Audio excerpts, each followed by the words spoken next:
Thanks, everyone. Thanks for being here. It's my first time in Singapore, first Hack in the Box for me. It's been a pretty awesome conference so far.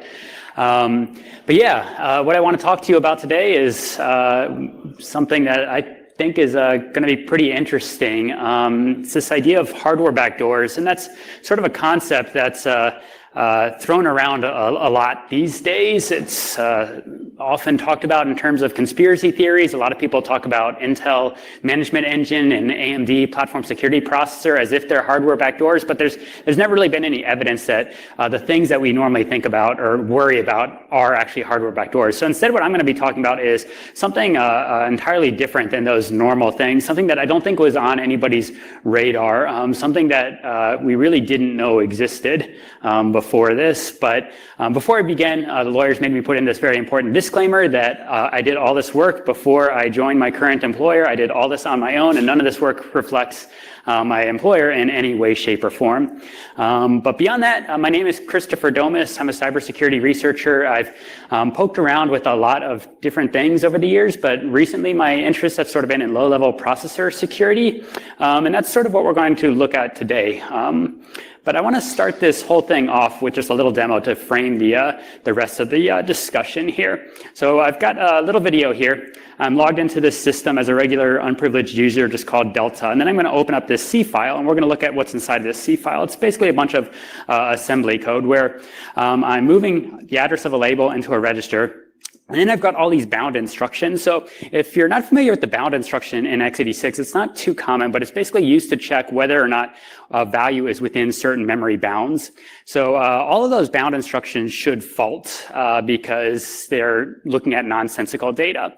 And sure enough, when I run my little demo here, after compiling it, the program faults, it crashes, nothing interesting happened. But then if I change one tiny little thing at the very beginning of this program, if I add one sort of secret x86 instruction, an instruction so obscure it doesn't even have a name, I have to write it out as raw bytes. If I add this OF3F to begin out the rest of my program, that's going to fundamentally change the way the rest of these bound instructions work. And now what they're going to be able to do is they're going to reach into the kernel and actually give my process root level permissions. So now when I run my demo and check who I am, I'm now the root user without even making any sort of API or system calls or anything else. We just sort of reached past all the privilege boundaries on this system in order to gain root access. So that kind of thing definitely shouldn't exist, but it's sort of fascinating that it's here, and that's sort of what the rest of the presentation will be on, is really how I found this this backdoor in this processor. And the whole thing comes down to the idea of what in x86 we call rings of privilege. So basically 30 years ago in the x86 architecture, there was no concept of separation of privileges. Basically any code that ran on the processor could have the exact same permissions as any other code running on the processor. And that was basically just chaos. It meant that like your calculator program could monitor when you were accessing your bank account because there's no separation between anything. But then x86 introduced this idea of rings of privilege that were going to separate pieces of code into different privileges. And the way this basically works is something like this. So at the center in ring 0, that's going to be your most privileged code. That's where the kernel and everything else that you really trust lives. All the things that actually have to have access to the physical hardware of the system are going to sit in ring 0. But then less privileged than ring 0 is going to be what we call ring 1. Less privileged than ring 1 is ring 2. And finally, in the outermost layer, we have ring 3. And that's where we're going to toss all our userland code, all of our regular applications and everything else, the stuff that we don't necessarily trust to have access to the hardware. Then the way this is going to work is when something in ring 3 actually wants to do something important, when it needs special permissions, it's going to have to follow a very careful, strict hardware-enforced set of security checks in order to ask ring 0 to do something for it. And that's the way things have worked for the last 30 years. We've separated our code into these different rings. Ring 0 has the most privileges. Ring 3 has almost nothing. But it's sort of interesting. Since this came out, things have continued to sort of evolve, and security researchers have continued to dig deeper into the processor.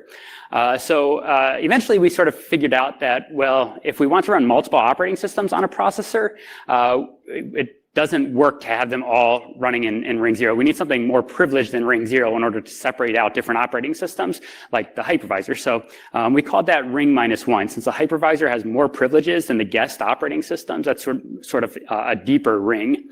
And then x86 introduced this thing called system management mode, which actually was more privileged than the hypervisor, so we called that ring -2.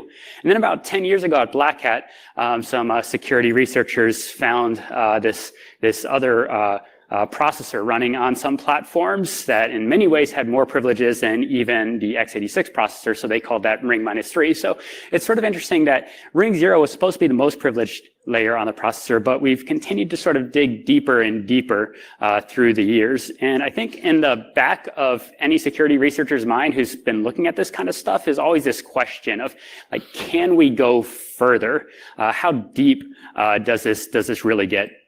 So that's sort of the thing I was looking at when I set out to begin this research. And a lot of times when I don't know where else to begin on a project, I just start looking at patents to try to get some ideas on where my research might want to head. And I stumbled across this really interesting patent that had a couple of things that caught my eye.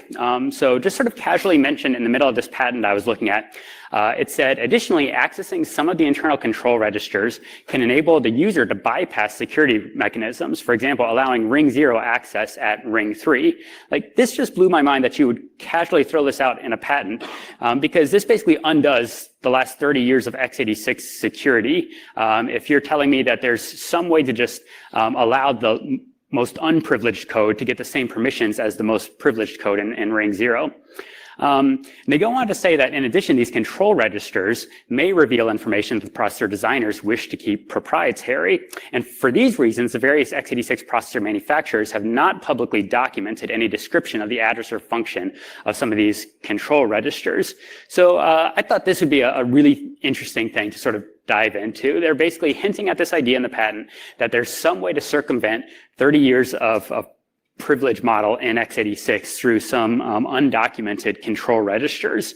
So at this point, I didn't know where to begin. So I went out and I bought like 50 different computers to start researching. Now, based on the patent owner and time frame, I had some idea what processor I wanted to look at for this. But I figured it's always good to sort of cast a wide net in this case. But then when I started poking around on these different systems, I sort of narrowed in on the VSC3 processor. So this was a processor that came out about 20 years ago at this point. And it's used in a lot of interesting applications. It's mostly targeted at the embedded market, so you can find VSC3 x86 processors and point-of-sale systems, kiosks, ATMs, gaming, digital signage, healthcare, digital media, industrial automation. And you can also find these in PCs and laptops, especially low-power PCs and laptops that were coming out at the time. So eventually the system I selected for this research is this little thin client here that's using a VSC3 Nehemiah Core processor. So the rest of the stuff I'm going to talk about is was all done on this specific system. So for this processor, I wasn't able to find a developer manual. Like Intel and AMD release processor developer manuals. I couldn't find anything like that for VIA. So we sort of have to approach this thing as a black box and sort of try to follow a trail of patent breadcrumbs in order to figure out how to approach this research. So I basically kept looking at more and more patents from the manufacturer that came out around a similar time frame in order to try to gain information about this system. Unfortunately, sifting through patents can be really, really, really tedious work. So this isn't a patent I actually used on this research, but this was one I was sort of exploring along the way. And just to sort of highlight how awful some of this can be, I wanted to give a quote from one of these patents. It says, "Figure 3 shows an embodiment of a cache memory. Referring to figure 3, in one embodiment, cache memory 320 is a multi-way cache memory. In one embodiment, cache memory 320 comprises multiple physical sections. In one embodiment, cache memory 320 is logically divided into multiple sections. In one embodiment, cache memory 320 includes 4 cacheways, i.e. cacheway 310, cacheway 311, cacheway 312, and cacheway 314. In one embodiment, a processor sequesters one or more cacheways to store or execute processor microcode." Like, there's so much legalese here.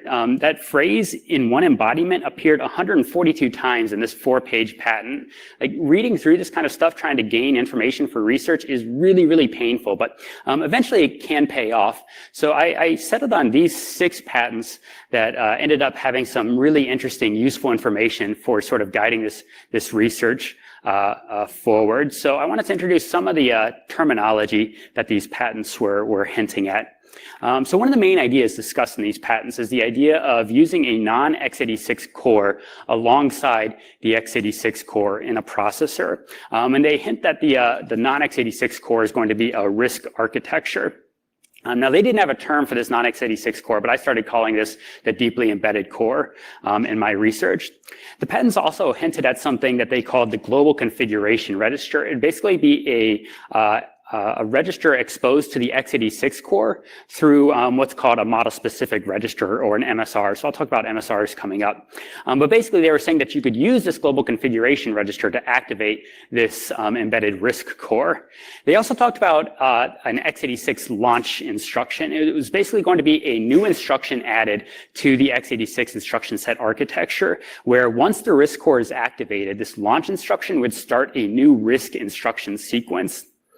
So putting all these things together, then, if our assumptions about this deeply embedded core are correct, then theoretically it could be used as sort of a backdoor. Basically, would give you some way to surreptitiously circumvent all of the processor security checks. But then the first question is, if this thing really exists, how do I even activate it? So let's look at how we can figure that part out. Well, there's 3 patents that give us some hints as to how we could activate this deeply embedded core, as to how we could activate this backdoor. So one patent talks about a model-specific register that can be used to circumvent processor security checks. One patent talks about a model-specific register that can be used to activate a new instruction in x86. And one patent talks about a launch instruction that can be used to switch to a RISC instruction sequence. So if you put those 3 things together and sort of fill in the gaps, then it looks like there is maybe an MSR bit, model-specific register bit, that is going to enable a new instruction that will activate this secret RISC core and then bypass security protections on the processor. So let's look at the first piece of that chain. Let's look at these model-specific registers. So if you're not familiar with MSRs in x86, basically they're 64-bit control registers that do all sorts of different things on the processor. So they control things like debugging and performance monitoring, cache configuration, feature configuration. Basically anything that's not general computation can get thrown into a model-specific register. And unlike the registers that we're probably more familiar with, like EAX or EDX in x86, MSRs are actually accessed by address, not by name. And the addresses range from 0 to 4 billion. And then what you use is these read MSR and write MSR instructions in order to access the model-specific register. Now, there's a catch with MSRs, and that's that they are only accessible to ring 0 code. So our whole speculation about this backdoor is sort of predicated on this idea that the whole thing's activated through an MSR, which means that you have to have ring 0 access in order to activate this backdoor to begin with. So that should make this a lot less devastating, but that may or may not actually be true. So we'll revisit this ring 0 caveat later on, but just so that the research can move forward, we're just going to assume right now that we have one-time ring 0 access on this processor in order to activate the backdoor, and then I'll revisit this again later on. But sort of looking at where we should approach these MSRs, the patent kind of comes right out and tells us that the various x86 manufacturers have not publicly documented any description of the address or function of some control MSRs. So that means we're sort of forced to look at this thing as a black box. Like, we don't know what MSR we're going after here. So I want to figure out like which MSR bit and does something new on the processor, but that's not a whole lot to go on. But step 1 might be just figure out which model-specific registers actually exist on the processor. So not just which ones are documented. I want to figure out all of the MSRs that exist on my processor. So the approach for this is actually pretty straightforward. Basically, in x86, what you can do is you can create a new exception handler for the general protection exception, and you can do that through the LIDT instruction. After that, you're going to load your MSR address into the ECX register. And then you're going to try to access the MSR. So for example, if I wanted to figure out, does MSR hex 1000 exist on this processor, I load 1000 into ECX and then use the read MSR instruction. Now, one of two things can happen at this point. Either the read MSR instruction won't fault, which tells you that this MSR does exist, or the read MSR instruction will fault, in which case your exception handler gets control, which tells you that this MSR really doesn't exist. So we can basically enumerate all of the MSRs on the processor using this approach. When you do this, you end up finding 1,300 implemented MSRs on the processor, which is actually way, way more than most x86 processors would have. And that turns out to be far, far too many to actually sift through and try to analyze one by one. So we need, at this point, some way to pare those down into which ones I actually want to research, which ones are actually interesting on the processor. Namely, I want to figure out which of these 1,300 MSRs are really unique. So I had this idea of a timing side channel that could help with this problem. Basically, what you would do in this is calculate the access time for all 4 billion possible model-specific registers on the processor. And the way you can do that is you've got one of these read MSR instructions, and then on either side of that, you've got a serializing read timestamp counter instruction that lets you see exactly how long it took that read MSR instruction to actually execute. And when you do this and run this on the processor, this is actually what you end up with for these MSR access times. So basically what I'm doing is I'm trying to read each of the 4 billion MSRs on this processor one by one and looking at how long it takes to access that MSR. And this is what we end up with. So this actually is really interesting. It gives us a lot of insight into sort of the internals of the processor that we normally wouldn't be able to see.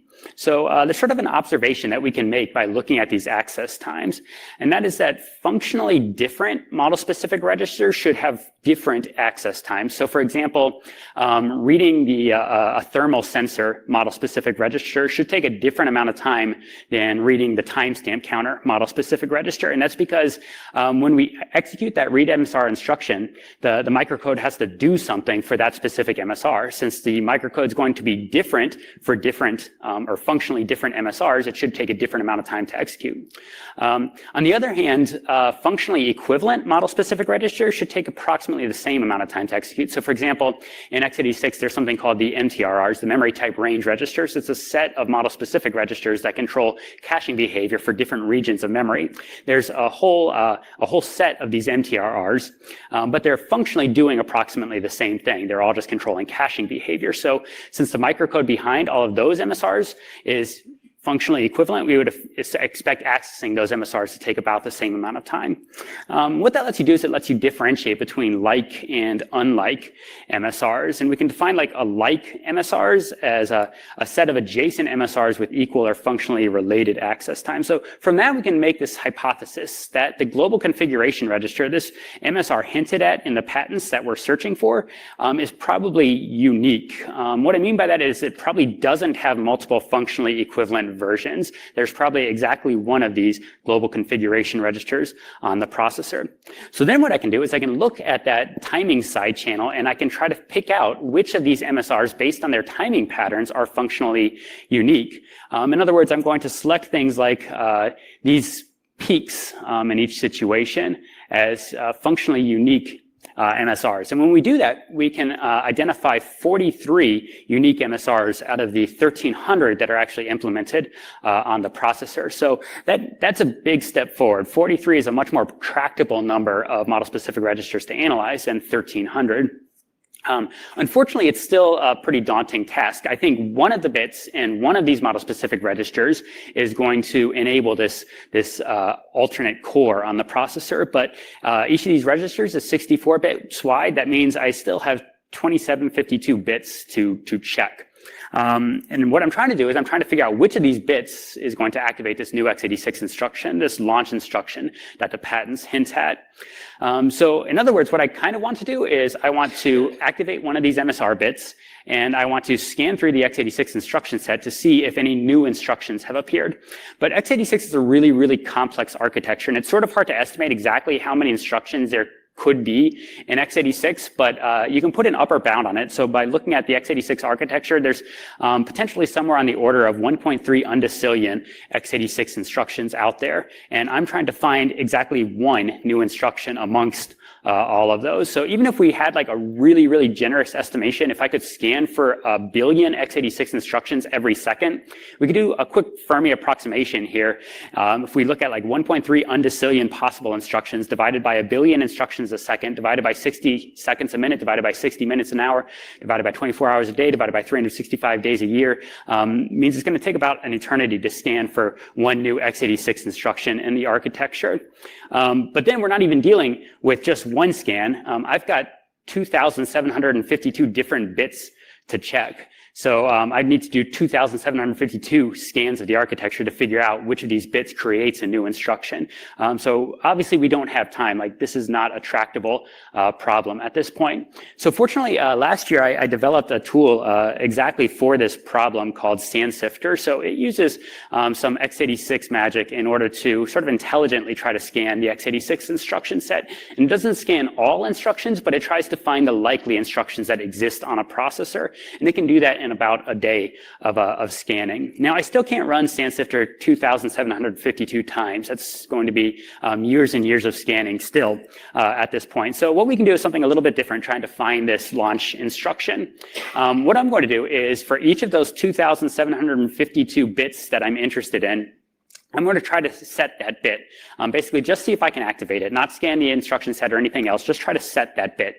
There's a problem with that, though, right away. Basically, these are configuration bits on the processor that aren't documented, and I don't know what they do, but a lot of them are doing very, very detailed internal things on the processor, which means that a lot of bits, if you just try to set an arbitrary model-specific register bit, will lock or freeze or panic or reset the system in some way. So I can't really do this manually, trying to toggle each of these bits one by one. We need some sort of automated approach to help us figure out which of these bits are actually can be set.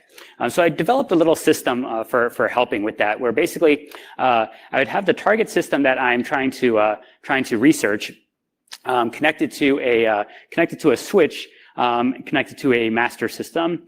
And that master system is connected to a relay, which is connected to the power button on the target system. So what the master system is able to do is it SSHs into the target system and tries to activate one of these model-specific register bits. If it detects that it has corrupted the target system in some way, if the system resets or freezes or stops responding, it can then use the relay in order to reboot the target system. So in this way, what I can do is I can sort of automatically try to set these bits one by one, and I can reset the system when something goes wrong.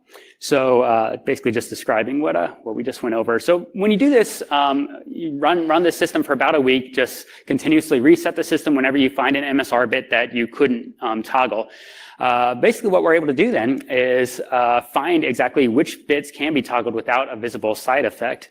So we can go through and then try to toggle all of those MSR bits, and only then run the actual SandSifter scan in order to audit the processor for new x86 instructions. So what that looks like is something like this. This is SandSifter scanning the processor for new instructions. I'm starting SandSifter in the middle of a scan so that we can see it find something fairly quickly. But basically, we're just using page fault analysis and a depth-first search in order to find the probable instructions that exist on this processor. And then down here, SandSifter is going to spit out any anomalies that it finds. And if we let this run for about a day, we'll eventually see SandSifter spit something out here. Basically, it was able to identify exactly one new instruction on that processor after all of the model-specific register bits were toggled. It finds this OF3F instruction that shouldn't normally be there. So using GDB and a little bit of trial and error, we can find that this OF3F, this launch instruction that the patents are talking about, is effectively a jump to EAX instruction. So now that we know what that launch instruction is, we no longer need to run complete SandSifter scans for each of these individual MSR bits. Basically, I can now toggle MSR bits one by one, see if OF3F executes. If it doesn't, that's not the MSR bit I'm looking for. If it does, then I found the bit that enabled the launch instruction. So using this approach, we're able to figure out that MSR number 1107 bit 0 is the one that activates this launch instruction. So MSR 1107 must be the global configuration register then that the patents were talking about. And that leaves us with this bit 0. Basically, what we suspect is that through that MSR, we are enabling some mechanism that's going to unlock the processor and circumvent all the security checks on the processor. So I called that MSR 1107, that bit 0, the God mode bit on this processor, since it would sort of unlock complete access to the system. So now we've found this God mode bit. We've found this launch instruction that should enable us to execute instructions on the other core. The question then is, how do I actually execute instructions on this RISC core? And the patents can sort of give us some insight there. They sort of suggest that there's a place in the processor's pipeline where it will split between either doing x86 execution or doing RISC execution. And through some trial and error, I sort of came up with this model for what that looks like in the pipeline. Basically, it looked like there'd be an instruction cache. An x86 instruction will get fetched from the instruction cache and passed to some sort of pre-decoder. And what the pre-decoder is going to do is it's going to break apart that x86 instruction into its individual components, like the opcode or the mod RM byte or an immediate value. And then it's going to pass all of those components to some check. That check is going to see if you're in RISC mode or not. And if you are, it's going to pass one of those components, in this case a 32-bit value, over to the RISC decoder. If you're not, it's going to pass all those components over to an x86 decoder. So I sort of found this model just through a lot of trial and error and testing. But with this setup, that basically means that there is some x86 instruction out there where if the processor is in RISC mode, then it can pass a portion of itself onto the RISC processor. So now my question is, what is that instruction? Since that instruction sort of joins these two cores, since it acts as an intermediary between the x86 and the RISC core, I started calling this the bridge instruction. This instruction that would let me send commands over to the RISC core.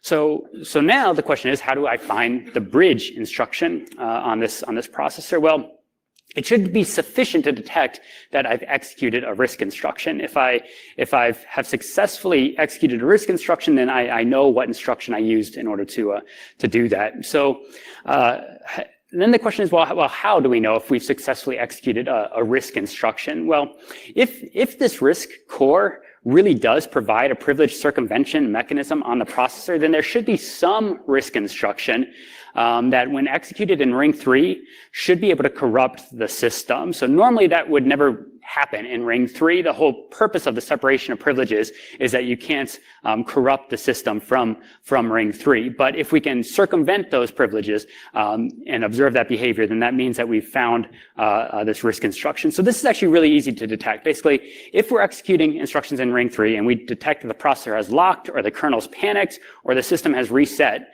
then that means that we've found this bridge instruction. We've successfully executed an instruction on the RISC core to corrupt the system. So I used SandSifter for this again. I basically tore out the guts of the SandSifter fuzzer and ran it in a brute force mode and modified SandSifter to execute the launch instruction before each x86 instruction that it tried. And basically what SandSifter is trying to find now is the exact right combination of an x86 instruction and a corrupting RISC instruction to cause a processor lock or a kernel panic or a system reset. So that's going to look something like this.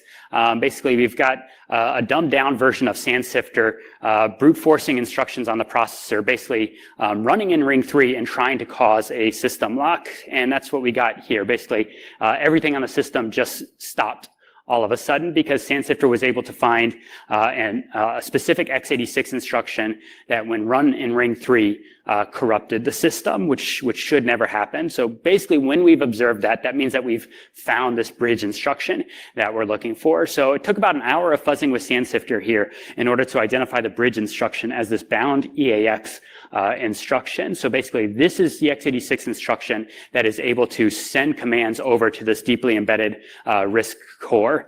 And then there's this middle part of the instruction, this 32-bit value here. It turns out that that 32-bit value used in the bound instruction is the RISC instruction that is going to be sent over to that RISC core. And that's a pretty easy thing to check. Basically, just try out different 32-bit values here. You'll see that some of them always lock the system and some of them never lock the system, which is a pretty good indicator that that 32-bit value is actually the RISC instruction that's being sent over to the deeply embedded core. So now we're to the point where we know how to execute instructions on the deeply embedded core. The question then is, what do we want to actually execute? Basically, I don't know what these instructions look like. I don't know what architecture I'm dealing with for this deeply embedded core. So we need to figure out that part next. So an obvious first step is to sort of assume that this RISC core is just some sort of common architecture. It doesn't really make sense to reinvent the wheel. So I assumed going in that this was just going to be ARM or PowerPC or MIPS or something like that. So we can basically just try to generate instructions in some common RISC architecture and try to execute them on the RISC core and see what happens. So for example, if I wanted to see, hey, is this an ARM core? I could generate a very simple ARM instruction like add 1 to R0 and try to execute that and see what happens. The challenge with this approach is the RISC core probably has registers that aren't even accessible to the x86 core, which means that there's no obvious way to check for the effects of the instructions that you're trying to execute. So for example, looking at the last slide, if I did execute this add 1 to R0 instruction, how do I even observe R0 from my x86 core? So my solution to this was sort of an observation that even though I might not be able to easily observe most of the effects of my instructions, I should still be able to rule certain architectures out. Basically, what I found is that a lot of the instructions I was sending over to the RISC core would cause the processor to lock. So that's one of the few visible effects of these instructions that I could actually see. So basically, what I could do then is just execute really simple non-locking instructions for each architecture. So like add 1 to R0 for ARM. And then when I execute that on the RISC core, if I observe that the system is locked, I can sort of infer that, well, that must not have been an ARM core if add 1 to R0 corrupted the system. So using that approach, I ruled out 30 different possible architectures. So we're sort of in a tough spot at this point. I still think this is probably based off of some known architecture, just been modified too much in order for me to understand it. So we sort of have to approach this now as a black box, as some sort of unknown architecture in this deeply embedded core, which means that we're stuck with the prospect of trying to reverse engineer the format of these deeply embedded core instructions. So I spent enough time dealing with this that I gave this its own name. I started calling these instructions the deeply embedded instruction set, or the DICE. So how does that work? How can we reverse engineer a completely unknown instruction set? Well, basically, my thought was we could execute a RISC instruction and try to observe its results. But like I said earlier, we don't really know what this RISC ISA actually looks like. So I don't really have a clear way of observing the results on the RISC core. But fortunately, some of the patents give some insight into this. The patents actually hint at the idea that the RISC core and the x86 core have a partially shared register file. So I might not be able to observe all of the results of my RISC instructions, but I should be able to observe some of the results from the x86 core. So the patents, as an example, illustrate an x86 core and an ARM core with a partially shared register file. So that helps. That means that we should be able to reverse engineer at least some of this instruction set. So what this would look like is we would toggle the God mode bit. Remember, that's the part we do need ring 0 access for now, just toggling this bit. We're going to do that through a loadable kernel module. And then I'm going to generate some sort of input state for the processor. Basically, I'm going to select values for all the processor registers. I'm going to create some buffers in userland. I'm going to create some buffers in the kernel. And I'm going to record all of those values. Then I'm going to generate a random RISC instruction. I'm going to wrap that RISC instruction in the x86 bridge instruction, and then I'm going to execute the RISC instruction on the deeply embedded core by preceding it with the launch instruction. That should execute the RISC instruction, at which point I'll record my new processor state. I'll record the state of all those registers, the buffers, everything else that I had originally set up. And then I'm going to look through for differences in the processor state. So that looks something like this, sort of a summary, where in this initial block here, I'm setting up the input state. I'm basically loading all the processor registers with some predetermined values. I'm creating buffers in the userland, buffer in the kernel. After that, I've got this OF3F byte. That's the launch instruction, which is going to enable me to send commands over to the x86 core. Then I've got this bound instruction here, and that bound instruction has that 32-bit value in it, and that's the RISC instruction that's actually going to be executed on the deeply embedded core. So then, after that instruction executes, what I'm going to do is I'm going to look at my new processor state, and I'm going to see if anything changed between my input state and my output state. So I basically turned this concept into a fuzzer where it would look for certain basic patterns by generating specific input and output states. So a challenge with this, one we've encountered before to some extent, is we've got this unknown instruction set with unfettered access to ring 0, which means it's really, really easy to accidentally generate instructions that are going to cause a kernel panic or a processor lock or a system reboot. And in practice, what I found is I could only execute about 20 random RISC instructions before there was some sort of unrecoverable corruption on that system, and then I had to reboot the target. But even after optimization, it took about 2 minutes to reboot these systems, and some quick calculations showed that it was probably going to take months and months of fuzzing to collect enough data to actually reverse engineer this deeply embedded instruction set. So I decided to expand my system from earlier. So instead of just one target hooked up to a master, I bought as many of these systems as I possibly could and hooked them all up to this master system. And the overall system ended up looking something like this, where down here I've got my 7 targets that I'm attacking. You can see a little green wire coming out of the chassis of each of those. That's a wire hooked up to the relay in the upper left-hand corner. That's how I'm going to be able to power cycle these when they freeze. That relay is hooked over USB to this master system. All the targets network boot from the master, and the master can SSH into the targets in order to give them specific fuzzing jobs. So basically summarizing all that work. So we can actually see this thing in action. What I'm going to do is I'm going to start a job on the master system. The master is going to think for a little bit and try to figure out how it's going to task the individual targets, basically what fuzzing jobs it wants to give to each individual target. And then it's going to start powering up each individual target. If you look at the relay in the upper left, you can see the relay toggling each of these systems one by one. Down here, you can see the green lights on each target coming on one by one as these systems boot. And then we wait basically for the systems to boot. So I'm going to fast forward a little bit through that so that we can actually see what we do once the systems come online. Basically, what the master is going to start doing at this point is tasking each individual system with certain fuzzing jobs.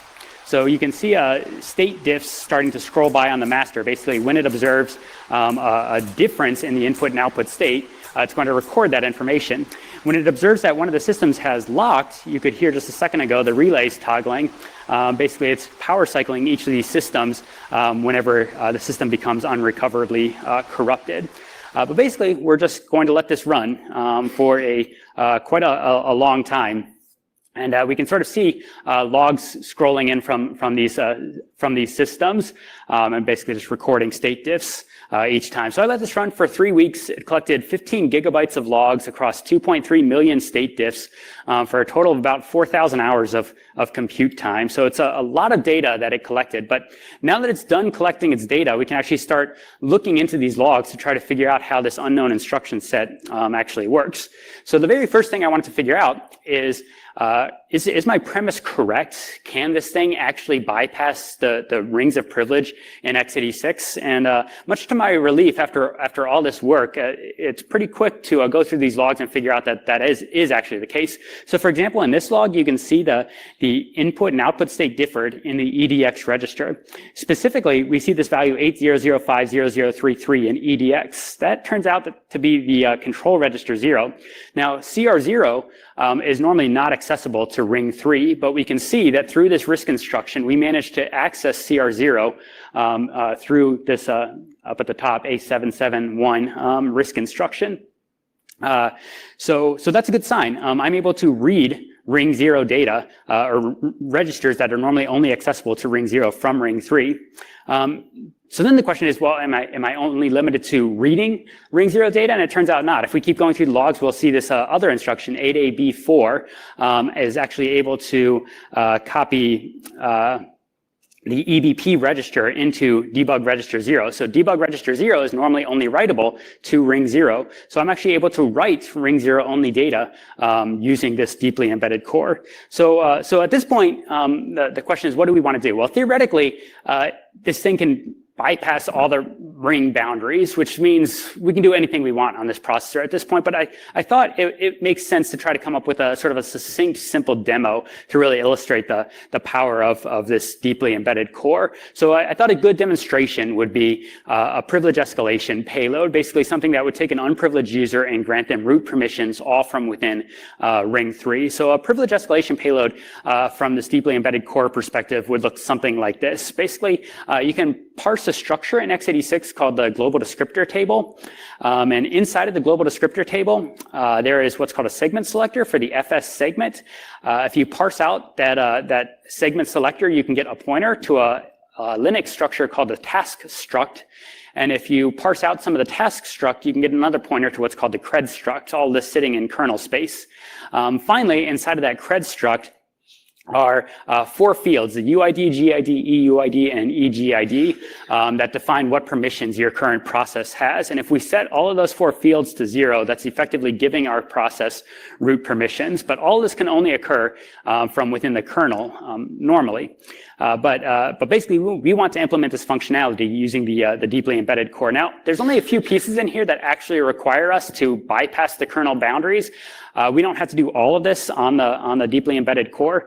It's only these key pieces that actually reach into kernel memory. But I thought it's sort of fun trying to write programs for this secretive core on the processor. So I kind of wanted to try to do this entire thing from within this deeply embedded instruction set. So at this point, it's sort of like building a ROP chain. Like when you're building a ROP chain, you've got a set of primitives to work with, and you sort of sift through these primitives trying to figure out how to construct higher level functionality, which is basically exactly what we have here. We've got 15 gigabytes of logs, and we want to sift through these logs to find some primitives to build up this payload that we're after. So the first thing we might want to try to find is a GDT read, some way of reading the global descriptor table.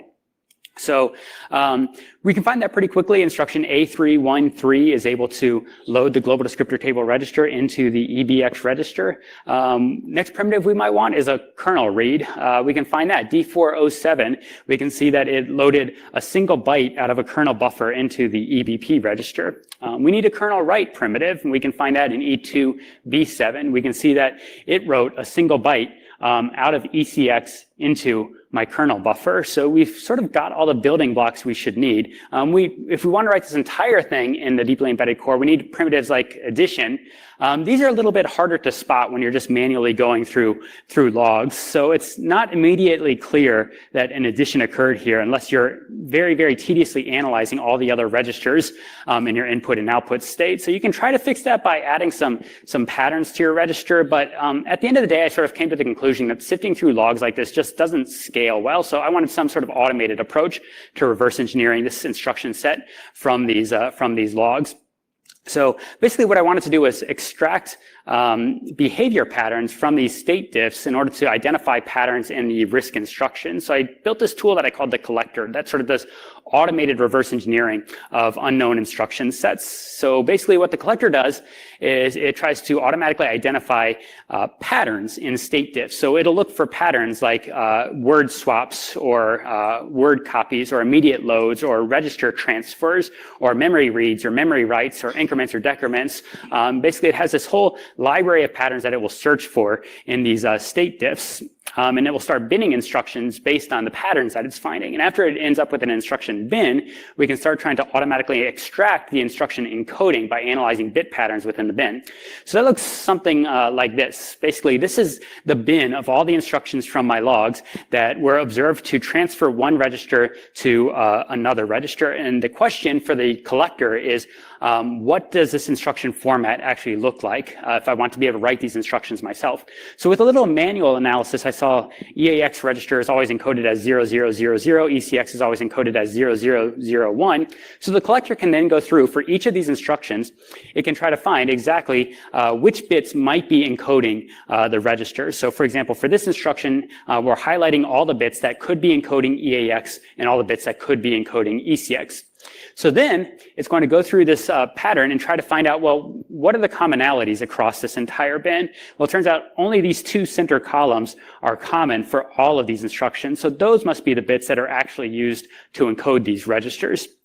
It can do things like trying to extract the opcode bits from these instructions. So basically looking at bits that are similar across the entire bin. And it's not a perfect process. You can see ideally what we would like to see is all of these instructions using perfectly consistent opcode bits, but we don't see that here. We see this top half using pretty consistent opcode bits and the bottom half doing some different things.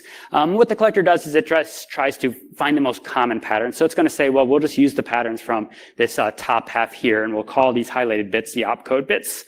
We can look for statistical patterns in bits in order to find don't care bits or bits that might be doing something that we don't fully understand. And then it mashes all this information together in order to derive an encoding for, in this case, register transfer instructions. So basically this is what the collector ends up finding for all of the individual primitives that we might want to implement in our assembly, like the load global descriptor table and move. It ends up with these bit-derived encodings. And it's not a perfect process, but for all of the purposes we need it for, it does all the work for us, basically. And we end up with this deeply embedded instruction set that can do exactly what we need. So there's some more information in there if you're curious about exactly what these instructions look like. But I basically threw all of this stuff into a custom assembler for this deeply embedded instruction set that I called the DICE assembler. Basically, it lets us write payloads in a higher level assembly representation and then assemble them down into their raw form. And the assembler is going to wrap each of those RISC instructions in the x86 bridge instruction so that we can send it from the x86 core over to the RISC core. So at this point, our payload looks something like this. We use the RISC instruction LGD in order to grab the global descriptor table. We use some of our other instructions that we identified in order to pull out the FS selector, use some other deeply embedded instructions in order to parse that. We grab the pointer to the task struct, grab the pointer to the cred struct, and then reach across kernel privilege boundaries in order to grant ourselves root permissions. So collectively, our payload looks something like this, where on the left there, at the top, we're unlocking the backdoor using that launch instruction, and then we've got all of our bound instructions sending commands over to the RISC core before we finally launch a shell. So we can revisit this initial demo at this point, now that we understand exactly how this thing works. So basically what we saw at the beginning was using the x86 launch instruction in order to activate the RISC core, and then using all these bound instructions in order to send specific commands over to the RISC core. So our payload is essentially encompassed in immediate values in these bound instructions. So effectively, that's how, when we compile this thing and run it, we're able to reach across the ring boundaries on the processor in order to grant ourselves root permission. So I sort of had this slide in here as a tongue-in-cheek slide. So at this point, the whole idea of rings is becoming very nebulous, and it's sort of silly to keep thinking about, are there deeper things than ring 3? But in a way, this is sort of a ring -4. It can do a lot of things that we normally call ring -3 can't do. So for example, from this deeply embedded core, we have unrestricted access to the x86 core's register file. We've got a shared execution pipeline. But at this point, like I said, it's sort of nebulous, and the point's moot whether or not this is any more powerful than what we've seen before. But at the end of the day, this does give us direct ring 3 to ring 0 hardware privilege escalation on x86, which to my knowledge has never publicly been done before. But fortunately, we should still need ring 0 access in order to activate this whole thing to begin with. Remember, we had to set that God mode bit using one-time ring 0 access on the processor, at least theoretically. It turns out that that's actually not the case. So what I've got here is a different VSC3 processor. This is a Samuel 2-core VSC3, and I'm freshly booting this system. So nothing else is run on this system right now. And I'm just going to log in as a regular user. And I don't have the right tools installed on this. I don't have read MSR and write MSR tools in order to check these model-specific registers. But what we can do is we can fast forward this a little bit.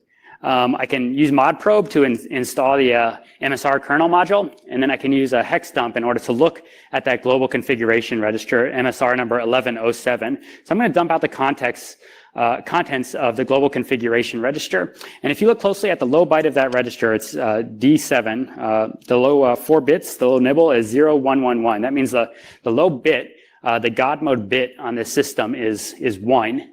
This system just freshly booted, but the God mode bit is already active by default. That means on this system, any unprivileged user can escalate to the kernel at any time without ever needing initial ring 0 access on that system. So that's a scary prospect, because when you totally break down the ring privilege model on x86, when you can just bypass that arbitrarily, all the other defenses that we have ever developed for these systems become obsolete. Like antivirus does nothing anymore. ASLR, depth, they don't help you when you can just reach directly into ring 0. Things like code signing, control flow integrity, kernel integrity checks are all sort of blown away when there's no more boundaries, when there's no more separation between ring 3 and ring 0. There are some mitigations we could consider for something like this. You could try to update the microcode on the system to lock down that God mode bit so that it wasn't active by default. You could update the microcode to disable ucode assists on the bridge instruction so that you couldn't send commands over to the deeply embedded core. Updating microcode is kind of cumbersome and not necessarily the best solution. It could also be possible to update your operating system and firmware to disable this God mode bit and then periodically check it to make sure nobody's activated it. But at the end of the day, those are probably not necessary. This is a very old processor, and it was never in very widespread use, at least not in computers or things like PCs and laptops. It's not terribly common. And I don't want to throw VIA under the bus here. Their target market with this processor was embedded. I don't think they were doing anything malicious with this feature. I think this was probably a useful feature for their customers and just had a very poor implementation with a lot of very unintended side effects. And then I think the part where it gets really interesting is after I released this research, some people in the community were actually able to dig up an old data sheet for this processor. So it's not actually directly available from VIA. It's available on an archive data sheet website, along with a bunch of other NDA'd VIA documents, which makes me think that this was never released to the public to begin with. But buried in that data sheet, there's sort of this passing mention to MSR 1107. That's the MSR that we're interested in, bit 0, as activating an alternate instruction set. So what I was calling a deeply embedded instruction set, they're calling the alternate instruction set. But then they go on to basically say, if you have a justified need to access these instructions, you need to contact your VIA representative. So basically, for all intents and purposes, this was undocumented. That might have helped us save about 25% of the research if we had known which MSR bit to start with. But I think this does make it look good for VIA. It kind of shows that this was not malicious functionality. It's a functionality with unintended side effects. So at the end, I think we should take this sort of as a case study. The reality is backdoors do exist. It's not just conspiracy theory stuff. This is a real problem. But even when we're dealing with black box systems, we do have the capabilities to find these kinds of things. So sort of looking forward, even though this is just one old chip, I think the idea of hardware backdoors is absolutely devastating and sort of forces us to rethink our models on security. So that's sort of where I want to leave this, as basically a thought experiment on what backdoors might look like and how we might find them even in a black box approach. And because I do think like this is a really big problem.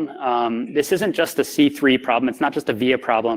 It's not just an x86 problem. I think this is a problem that sort of pervades all of computer engineering, that these pieces of hardware that we are trusting to do all of our computation and hold all of our secrets, we have no way of introspecting them. We have no way to make sure that they're actually doing what we think they're doing. So I think whether or not hardware backdoors exist in other things, the possibility is going to continue to haunt us until we have a way of introspecting our hardware. So I don't know what the answer is to this, but I can tell you, like, the patents that I was looking at, or that I showed here, are really just the tip of the iceberg. There are a lot of scary things that sort of casually hinted at in some of the patents that I was coming across. So what I hope is sort of moving forward, that what we'll do as a security community is really, anytime we see a secretive feature or something that's not fully documented, that should be a big red flag. That should be something that we push harder on and dig deeper into, because that's sort of how we can start to actually build trust in these systems. That's how we can start to overcome this problem of black box hardware. So along those lines, I've open sourced all of this as what I'm calling Project Rosenbridge. Basically, all the tools and techniques, the code and the data that I've illustrated here are now available online. And I'm really hoping that people will be able to use this as sort of a jumping off point for deeper processor security research. I think a lot of the ideas shown here are not unique to the VSC3. They're things that we can apply to modern processors right now. And I hope that we can use these to sort of dig deeper and see what processors are really doing. So all of this is available on GitHub, github.com. My handle is XOR-EAX. This is called Project Rosenbridge. There's some other interesting stuff on there, like we used the sand sifter scanning tool throughout this research. So that's all open sourced on there as well. I just uploaded a bunch of fun projects from the past there. There's a single instruction compiler, some neat controls flow stuff, another x86 exploit from a few years back. All that's on there, and I really hope people will look at that and more importantly, build off of it to sort of see where we can take these possibilities. So I really love talking about this stuff. If you've got any feedback or ideas on this or any of the other research that I showed, I'd love to talk to you about it, either over lunch, which is coming up in just 2 minutes now, or you can reach out to me on Twitter. Again, my handle is XOR-EAX, or same thing at gmail.com. Or of course, I'll be around the conference for the rest of the next 2 days. So thanks everyone for attending, and I think it's lunchtime now.